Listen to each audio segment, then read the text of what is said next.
We're all about book recommendations on this channel, and today we are doubling up. I'm doing if you like this book, you might also enjoy that book. I'm going to take a series of popular books and try to pair them with books I think that have a similar vibe, similar plot devices, similar themes, you name it. They are not necessarily the same, but if you like the first, then you might enjoy the latter. Now, as always, I will be linking all of the books I talk about down below in the description. And if you have a recommendation that would pair very well with any of the books I talk about, then again, let me know down below in the comments and we can talk books some more.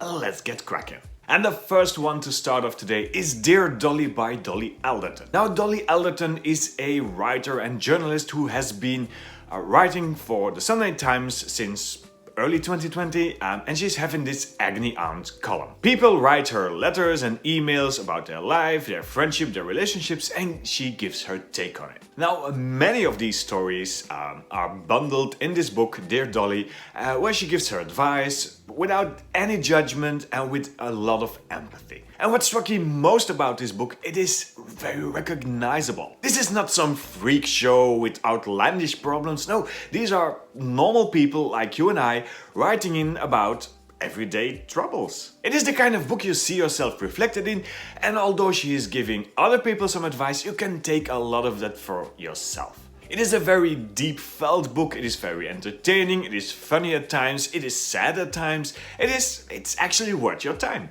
Now, this book, Dear Dolly, I would pair with Uprooted by Alice Vincent. Now, Uprooted is not an agony aunt book, it is not about other people's problems, it is about the life and the problems that come with it of the author Alice Vincent. Now, at the beginning of this book, we meet Alice when she is a music journalist and her life is chaos. Her job actually consists from traveling from one concert to another festival to another concert. She's rarely at home. She is just moved out of her parental home. She's living together with her boyfriend, and then all comes tumbling down. Her relationship ends, she's not happy in her career, and she looks for a way out. And again, just like Dear Dolly, this book is ever so recognizable. It is that period in your life when you're out of university, out of school, first job, first real relationship, starting to live on your own or as a couple, and all of the anxiety and the problems, but also the fun that comes with it. Rootbound is a book all about finding your own path, finding your own identity, and making something of it.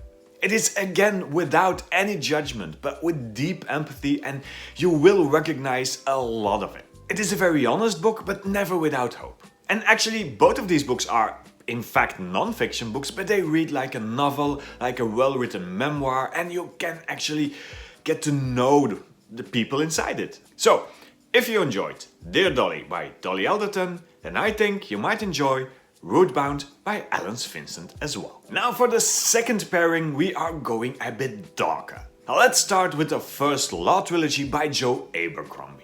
Joe Abercrombie, as an author, is nicknamed Lord Grimdark himself, and that says it all. He writes the best grimdark fantasy novels you have ever read. This is not about good versus evil. No, all of his characters are somewhat morally grey and have to make best of their situation.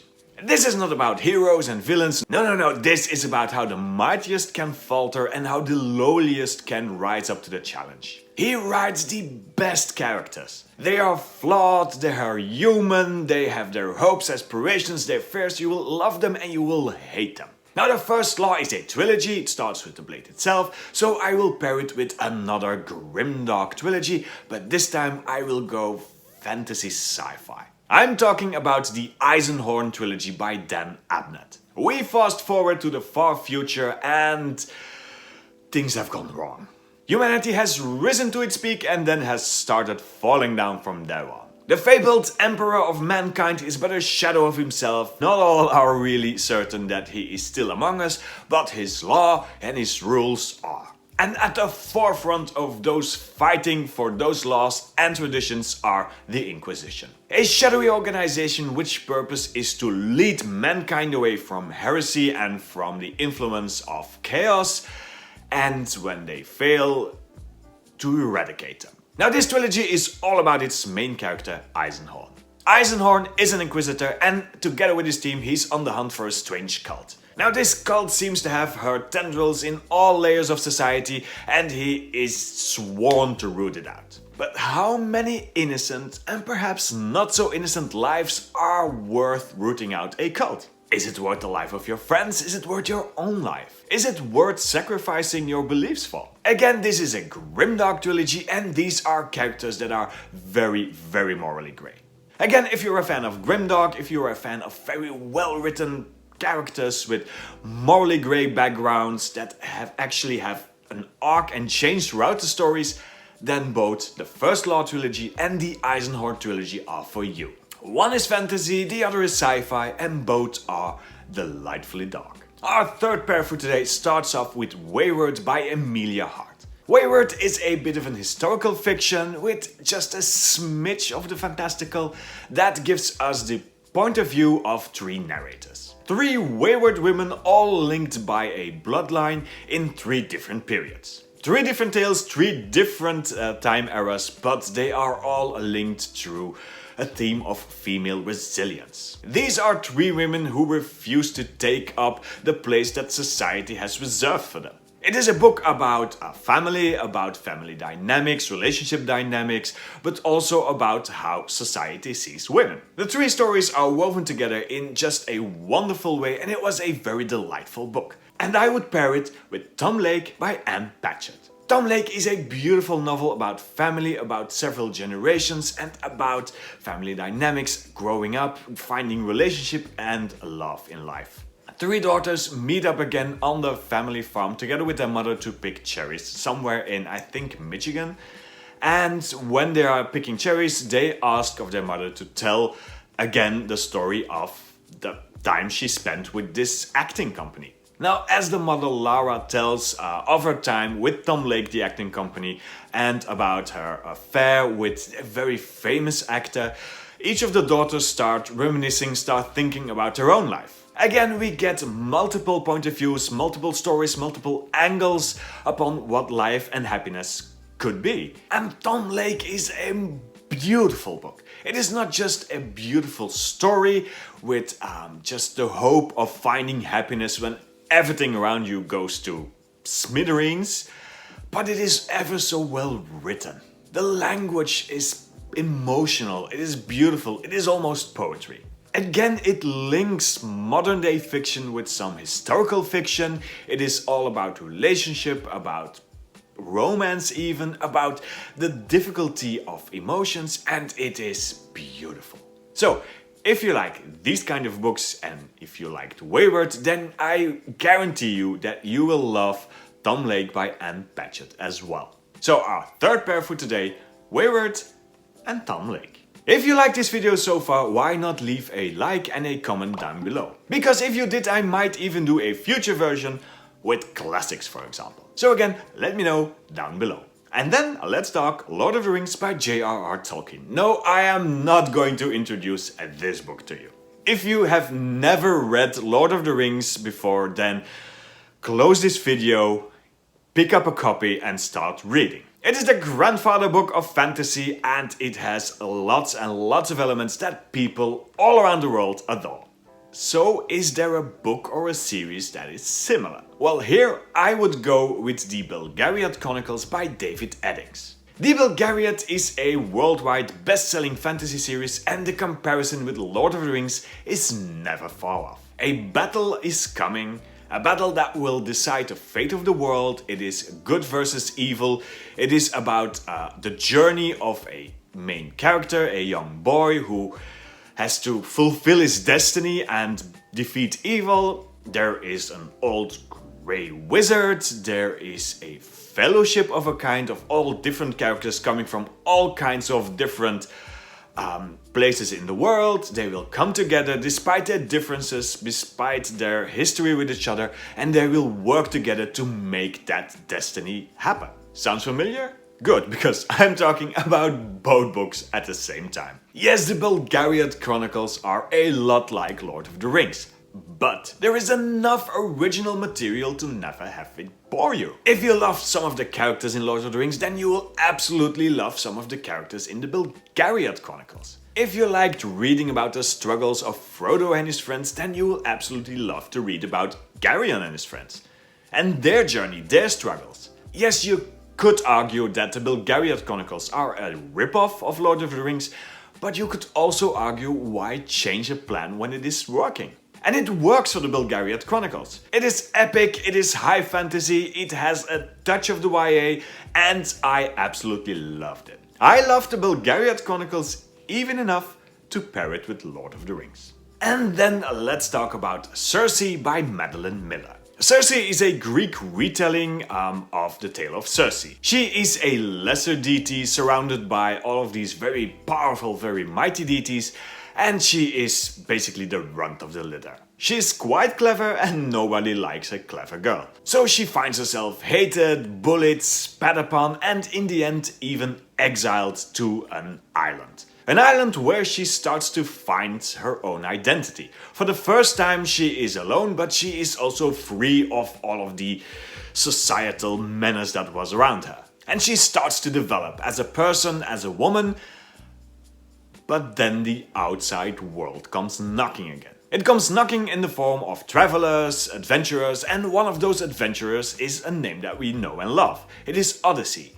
And soon enough, when all of these new visitors arrive, Circe notices that the outside world brings influences of both good and evil, of both sadness and happiness. It is a wonderful Greek mythology retelling from the perspective of one of the so-called secondary characters. It gives totally different insights on characters like Odyssey and how their journey might not be as heroic as we have always expected. It is a book about silent rebellion, about finding your own identity, and about becoming a powerhouse despite the world around you hating you. So, which book would I pair Circe with? Well, I would go with Silence of the Girls by Pat Barker. The Silence of the Girls is again another Greek mythology retelling, and this time it is of the perspective of Briseis. The story of Briseis takes us back to the Trojan War. The Greeks are waging a siege against Troy for decades now, and Briseis is one of the Trojan princesses. Now the Greek murder her husband, they murder her brothers, and she is given as spoils of war, as tribute to the hero Achilles. She is now his slave, his property, and she has to do anything he wants. But how can you serve the man who has raised your city, killed your husband, killed your family, and is your enemy? How can you go from being a princess to being a slave? Again, Greek mythology, historical fiction from a very unique perspective. We are used to reading about Achilles, Patroclus, Hector, Agamemnon, you name it. We have all read the Iliad, the Odyssey. The big names are no mystery to us. But what about those so-called secondary characters? Because they have stories to tell as well. And trust me, the story that Briseis has to tell about Achilles is not an heroic one at all. Briseis becomes the voice of all women in this conflict, from the high and mighty such as Helen of Troy up to the lowliest of society, the slaves, the prostitutes and the servant girls. And they are the ones that are forgotten by history, and they are the ones that are revived in this book. So if you enjoyed Circe, if you enjoyed that alternative perspective onto Greek mythology and Greek mythology retellings, then you will absolutely love The Silence of the Girls by Pat Barker. Two women forgotten by history, now ready to tell their tale. And then it is time for some murder. First one up is If We Were Villains by ML Rio. If We Were Villains is often called a dark academia book, and it is indeed all about a murder in an academic setting. The book starts with one of the main characters, Oliver Marks, being visited in prison. He is visited by the police detective that actually put him there. A police detective that, even after 10 years, is still not entirely convinced that Oliver did it. So, before he goes into retirement, he wants to know the truth about it. He wants to know if Oliver was the killer or not. And thus begins the whole story. A story set in an elite arts college where we follow a troupe of young Shakespearean actors. Each of them has their archetypical role, being the villain, the seductress, the hero. But then the casting changes and they are forced to play other roles. Now, since these secondary stars now usurp the main characters, this is a decision that does not go down well with everyone. Emotions flare up, people get angry, and the whole feud from the Shakespearean plays spill over into real life until one of them is found dead. Each and every one is a possible murderer, but they are also actors. So now this whole dance, this whole play with police begins to convince the police that they themselves are in fact innocent. If We Were Villains is a murder mystery. It is an intriguing story set in this academic setting with students and teachers. So yeah, which book would I pair with this one? Well, I would go with They Never Learn by Lane Fargo. They Never Learn is again set in an academic setting, a university, where we meet our main character. Scarlett Clark is an English literature professor and she is also a serial killer. Each year she handpicks the most toxic, annoying, deserving male character on the campus and kills them. And she gets away with it. But when her hand is suddenly forced due to circumstances to do some more killing, things are getting a bit dodgy. The police is now actually on her trail and might find her out, so she has to step in and convince them that she indeed is very innocent. So if you loved the academic setting of If We Were Villains, if you loved seeing how the characters try to play and convince the police that they were innocent, then you will absolutely love these elements about They Never Learn as well. Both books feature characters that absolutely deserve to be murdered and possible murderers that you might even root for. In one book, an innocent might be in jail, while in the other book, well, you'll have to find out for yourself. If You Were Villains by Emil Rio is going to be paired with They Never Learn by Lane Fargo. And for our last pair, let's start off with Tomorrow and Tomorrow and Tomorrow by Gabrielle Zevin. And this book is a chronicle. It is the chronicle of the life of some of our main characters. At the forefront of the story we have Sam and Sadie, two childhood friends who share a love for video games. Now their lives, their backgrounds are ever so different. But when they meet up, 10-20 years later again, they decide to start working together and make that one video game they have always dreamt about. The game is an absolute blockbuster and overnight their lives change. All of a sudden they are successful, they have all the money they would like, and they also have a company.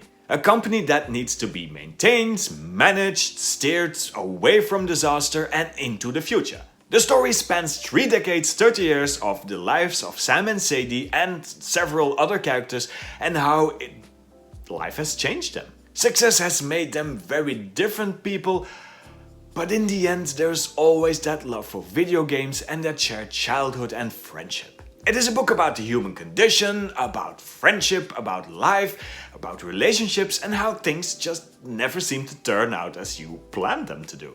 It is a wonderful character-driven book with layered characters, very complex problems and emotions, and it is a joy to read.